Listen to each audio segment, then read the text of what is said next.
Turns out you might be someone who sees a much more vibrant world than the rest of us. But how can you tell if you have this subtle superpower? It's about the cones.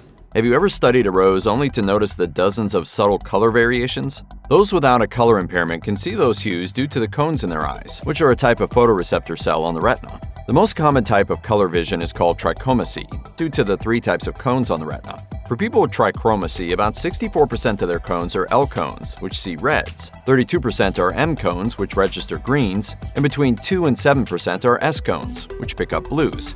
These cones help you see the world's colors, but not everyone has them. Those with color blindness might be missing one or all of the cones for a specific color, making it impossible to see red, green, and blue hues. You can also be on the opposite end of the spectrum and have color enhancements in your vision by being born with extra cones called tetrachromacy.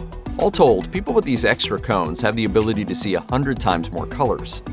I can see everything. Yep, you heard that right. Dr. Jay Knights, an ophthalmology professor at the University of Washington, told Healthline that those with the tetrachromacy mutation can see 100 million colors rather than just the 1 million colors available to trichromats. In addition to seeing the world in all of those extra colors, our MIT University speculates that low light isn't a barrier for tetrachromats, since it might be able to see more with their enhanced sensitivity. Tetrachromacy is one of those rare disorders that is only detected in a few individuals, and generally in women. According to the 2010 research in the Journal of Vision, the color mutation leading to tetrachromacy is carried by about 12% of women, but it's hard to test. The reason that it's typically a gene mutation that hits females rather than males is because it's passed through the X chromosome.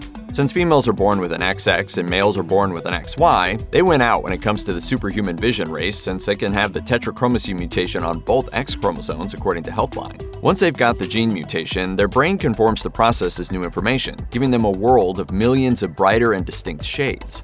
Additionally, Newcastle University notes that since males only carry the gene leading to tetrachromacy on one X chromosome, they can have anomalous trichromacy, leading to slightly different vision than usual or color blindness. Therefore, a male will have slight color blindness in the red and green spectrum, or no red or green color vision at all. The only surefire way to know if you carry the gene mutation leading to tetrachromacy is to have a genetic test done for that specific gene, since sometimes the mutation isn't expressed in a way that gives you superhuman color detecting abilities. However, researchers have found a few ways to determine if you might carry this specific mutation. For example, the Newcastle University Tetrachromacy Project looks for participants with a male relative with a color anomaly in the red and green areas, since they are more likely to pass on the gene. Additional testing is also completed to test a person's ability to distinguish between 2 shades of a color.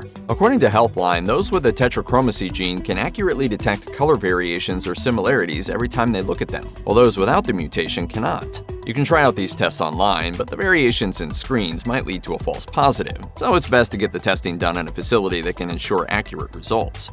Why does it matter? Understanding this phenomenon can also have impacts on the world, as stated by Dr. Christopher Jake Patton in Psychology Today. He told the publication, "Embracing the differences of tetrachromacy could yield similar advances. A few recent studies have shown that people are better than chance at distinguishing between ill and well faces, possibly based on coloring. Tetrachromacy could hold the key to such technology."